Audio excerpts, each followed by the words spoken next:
L'avion transportant le ministre de l'économie et de la planification du développement, Issa Doubragne, et ses proches collaborateurs a atterri à 8h56 à l'aéroport de Mongo, au pied de la reine du Guéra. Ici, ils ont été accueillis par le gouverneur de la dite province, Paul Mbaïnodoum Gartelbaï. Après l'aérodrome de Mongo, le cortège du ministre s'est ébranlé au gouvernorat. Le gouvernement estime donner un nouveau souffle à travers le programme sécurité alimentaire et nutritionnelle à la population de cette localité. Ainsi, la bonne alimentation pour privilégier une approche multidimensionnelle et multisectorielle de développement dans l'optique d'un renforcement de la résilience préoccupe ces derniers.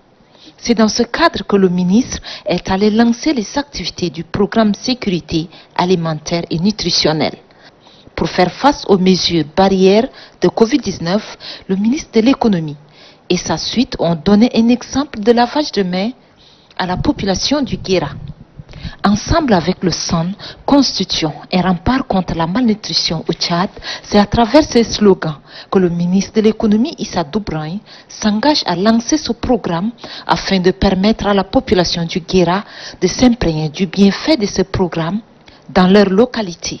La projection d'un film a permis aux participants de comprendre les différents contours du programme qui couvre la période 2017-2025. S'ensuit une brève présentation du dit programme sécurité alimentaire et nutritionnelle. La coordinatrice du programme SAN a relevé que cette situation nutritionnelle alarmante résulte de la pauvreté, de l'insuffisance des soins maternels et infantiles, de faible accès à l'eau potable, à l'hygiène et couronnée par de mauvaises pratiques d'alimentation et d'hygiène. Le gouvernement, avec l'appui de son partenaire, l'Union européenne, dans le cadre de la programmation concertée du programme indicatif national 2014-2020, a bien voulu concevoir et mettre en place un important outil pour lutter contre la malnutrition chronique. Le chargé d'affaires de la délégation de l'Union européenne a souligné qu'il est conscient de la souffrance de la population du manque de soins, de santé, d'eau potable ou de services agricoles. L'Union européenne est fière de travailler avec vous afin d'essayer d'améliorer vos conditions de vie. Il est important pour le succès de notre coopération que tous les acteurs prennent leurs responsabilités. Votre implication dans l'amélioration de vos conditions de vie est un facteur essentiel pour la réussite du programme SAN. Le gouverneur de la province du Guéra a précisé qu'avec le démarrage des activités du programme sécurité alimentaire et nutritionnelle, les conditions de vie de sa population seront nettement améliorées. C'est ici l'ultime occasion pour moi de rendre un hommage mérité au maréchal du Tchad, son Excellence Idriss Déby Itno, président de la République, chef de l'État, chef du gouvernement, pour son investissement personnel dans la conception et la mise en œuvre de la version 2030, le Tchad que nous voulons.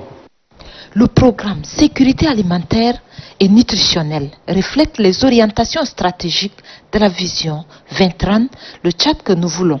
Ce programme vise l'instauration de la sécurité alimentaire et nutritionnelle durable. Financé par l'Union européenne d'un montant de plus de 100 milliards de francs CFA, ce programme SAN est mis en œuvre dans 5 provinces du Tchad où la malnutrition sévit avec acuité. Il s'agit du Logone occidental, de la Tangélé, du Wadaï, du Guéra et du Wadifira. J'exhorte les délégations régionales des ministères sectoriels concernés à s'impliquer par une participation active dans la mise en œuvre des actions relevant de leurs domaines respectifs. Je voudrais aussi m'adresser aux autorités locales qu'à travers la concertation locale, telle que le comité provincial d'action et les comités départementaux d'action, vous devez assurer un service efficace et régulier de toutes les actions mises en œuvre dans le cadre du programme SAN, mais aussi de toutes les actions de développement en cours dans votre province, en vue d'atteindre les résultats escomptés de tous les projets, outre que le SAN mis en œuvre dans le Guéra. C'est également l'occasion de rappeler ici que le CPA reste, à nos yeux, l'instrument de suivi et de coordination de toutes les interventions programmatiques de développement au niveau provincial. Et à ce titre, j'invite le gouverneur et tous les services de l'État à lui apporter tout le concours requis pour l'atteinte de sa lourde mission. J'invite aussi les opérateurs de mise en œuvre ainsi que tous les autres acteurs à contribuer au dynamisme de ces cadres pour lui permettre d'assurer pleinement sa mission. À nos communautés bénéficiaires des actions de ces programmes, je vous demande de vous approprier de toutes les réalisations en vue de leur pérennisation pour garantir votre développement et pour aussi espérer, n'est-ce pas, des impacts plus tangibles. Les actions de ce programme sont les vôtres. Ils vous appartiennent. Il vous appartient aussi de vous en servir utilement et de garantir aux autres sa jouissance, sans lesquelles la notion du bien communautaire serait vaine. Population de la province du Guéra, le choix porté sur la ville de Mongo, chef-lieu de votre province, n'est pas fortuit.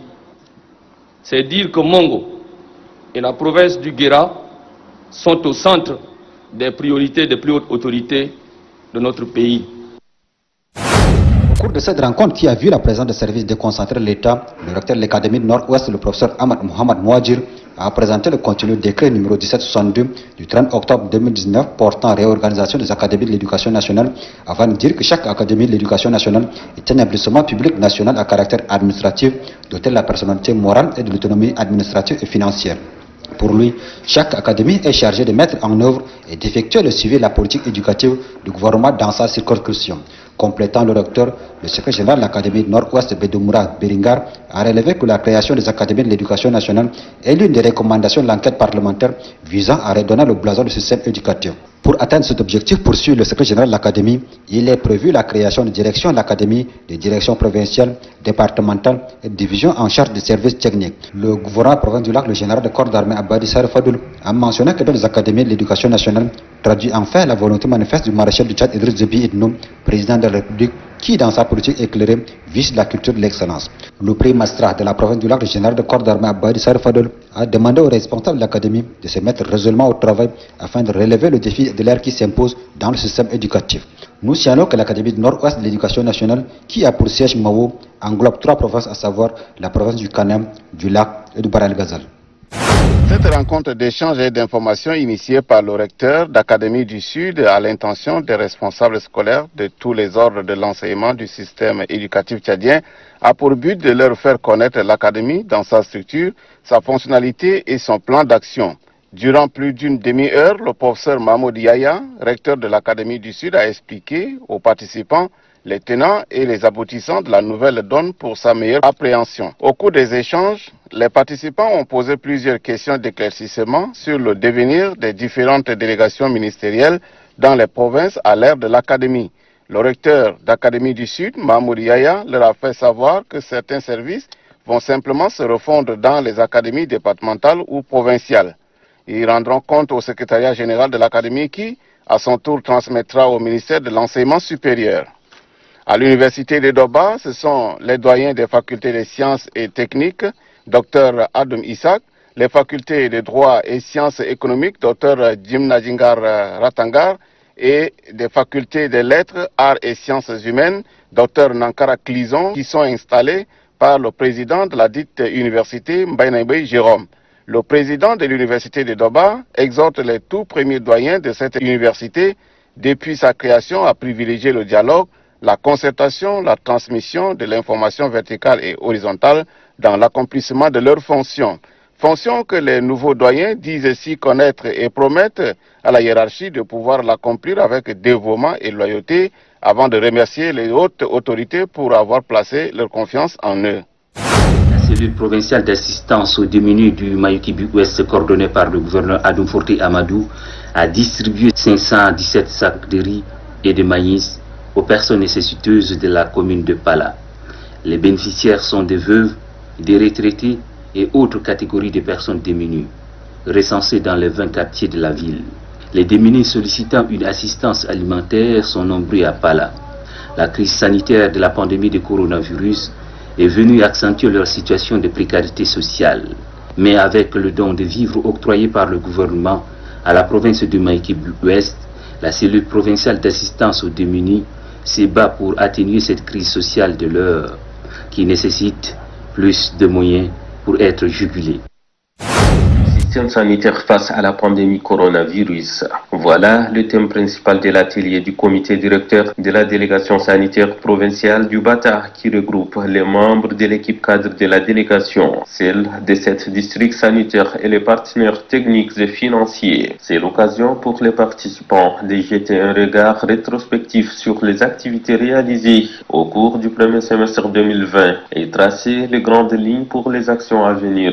Le délégué sanitaire du Bata, Dr Foxia Eli, interpelle ses collaborateurs à s'adapter à la situation de la pandémie et de doubler d'efforts pour que les maladies évitables par la vaccination ne puissent ressurgir.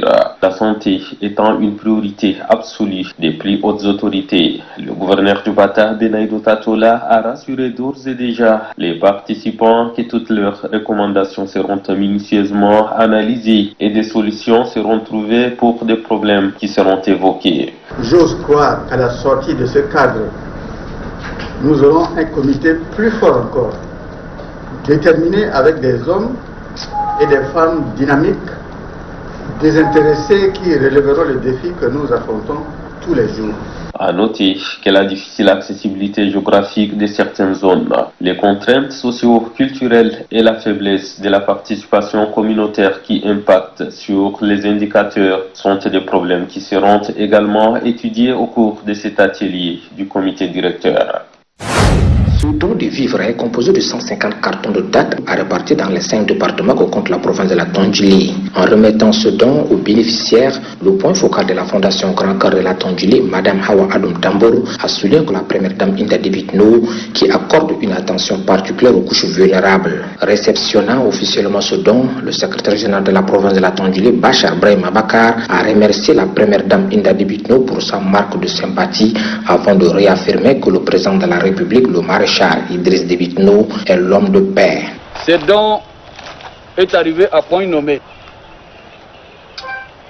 Nous lançons encore un vibrant appel à l'endroit des personnes de bonne volonté de voler au secours des personnes vulnérables de la Tondjili. Nous réitérons notre demande à l'endroit de la Fondation Grand Cœur de nous accompagner toujours. Bachar Brahima Bakar a promis que ces vivres iront directement aux concernés. Le secrétaire général de la province a profité de l'occasion pour remettre également 4500 masques reçus de la part de la Coordination nationale de riposte sanitaire aux 3 départements, dont 2000 cache-nez pour Kelo, 1500 pour Béré et 1000 pour Dafra. La cour du centre de lecture et d'animation culturelle de Moussoro a été prise d'assaut ce samedi 18 juillet 2020 par les habitants venus chercher des dates offertes par la Fondation Grand Cœur. La cérémonie a été officialisée par le préfet du département de Bahr el-Ghazal Sud, Issa Ibrahim Kedela, représentant le gouverneur. Au nom de la Fondation Grand Cœur, le point focal de la dite fondation dans le Bahr el-Ghazal, Issa Abdraman Tchoungouli, a remercié les autorités locales pour leur appui et leur présence dans toutes les activités de la Fondation Grand Cœur. Pour Issa Abdraman Tchoungouli, cette denrée est destinée aux personnes vulnérables et ceci dans le cadre de la lutte contre le Covid-19. Le préfet du département de Bahr el-Ghazal Sud, Issa Ibrahim Kedela, a remercié la Fondation Grand Cœur pour ses actions multiformes en faveur de la population.